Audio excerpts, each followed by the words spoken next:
Hi, it's Alicia with Secular and Nerdy, and today I'm going to be filming in my van. I'm outside my husband's church. I had some things to do on this side of town, so it just made sense for us to kind of condense trips. So I got done before he did, so I'm just sitting here waiting. And I figured while I was sitting here waiting, I would go ahead and film a video about homeschooling with a chronic illness. Um, Homeschooling can be difficult to begin with. And a chronic illness is just kind of another layer on top of that. So, not only do I and others who also have chronic illnesses have to kind of navigate the waters of just homeschooling, we also have to find ways that homeschooling works for our family when we will not be feeling well. One of the major things and that I have come to expect from myself while homeschooling is that I need to be flexible. Learning to be flexible is a very, very important key to keeping my sanity. Trying not to, have high expectations of we're going to finish this book within, this curriculum within 3 to 4 months, because that may not happen.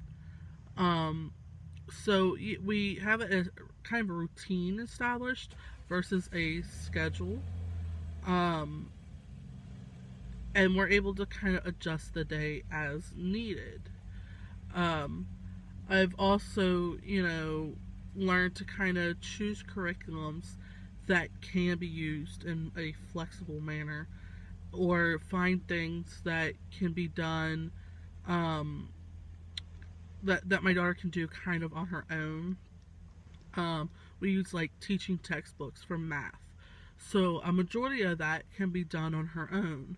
So she's not tied to how I'm feeling that particular day, um, and be able to get her math and such done. Or they're able to say I'm not feeling good. I wake up. Mornings are typically the hardest for me. I wake up kind of stiff. Sometimes I wake up feeling like I didn't sleep at all. And so those days it's kind of hard for me to get out of bed. Those days I can either,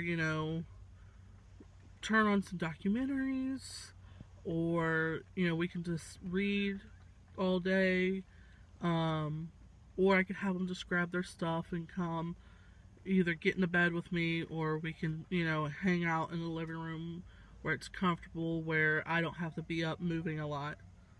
I've also found it's really helpful to have a general plan of what you're wanting to teach.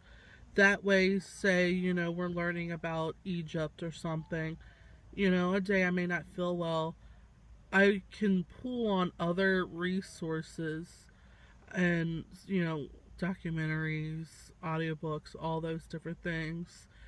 And that way, they're not missing that entire subject because I wasn't feeling well enough to go out to the library and get all of our required reading. Um, Also, like meals is is kind of a big one, especially in the mornings. Breakfast. It's hard for me to get up, get going, make a huge breakfast for the kids. So I try to keep tons of fruit in the house. I try to keep cereal, or sometimes I'll buy Pop Tarts, or I'll have stuff so they can make sandwiches, or like peanut butter sandwiches, honey sandwiches, just different things like that. And I know honey sandwiches sounds weird, but my daughter is in love with them. We buy raw local honey, and so I don't feel too bad about her eating it on a sandwich by itself. Um, but basically, the one thing I've learned is if you have a chronic illness, the relaxed or even unschooling method is probably going to be the easiest on your household. Um, I'm sure other moms, though, who may have more like a type A personality may benefit more if they do have a schedule. So, of course, just how, everyone's homeschool's different. Everyone's chronic illness is going to be different. So what may work for one isn't going to work for the other. But these are just things I have found that have. So as I was saying, the video kind of got cut off. I got a phone call. I'm filming this on my iPhone. But these are just things I have found that have worked for me personally. And, hopefully they can work for someone else. I'm actually part of my illness. Um, I live kind of in constant pain. On the pain chart of 1 to 10, I'm usually at a 3 on a really good day. Um, and then on a bad day, it can be up to 8 or 9. And then also, I seem to get sick easily now.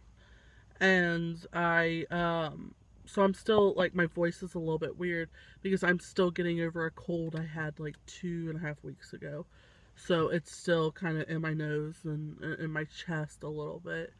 Um, I haven't been diagnosed as anything in particular yet.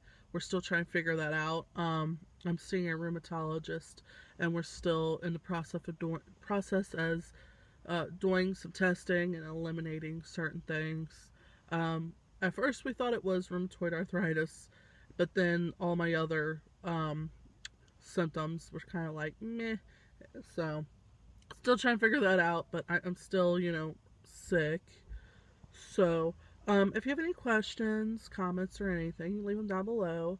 And I would love for other moms who may have chronic illnesses to, leave me, or I should say dads as well, moms or dads. Um, if you have any tips, tricks, ideas, or anything, leave them down below. And I will try to answer all the comments. It may take me a few days just because I am a homeschooler and I am a sick homeschooler. And I shouldn't really say sick. I'm not sick in a traditional way. But, some days I just don't feel good. So I hope you all have a wonderful day. And thank you for watching.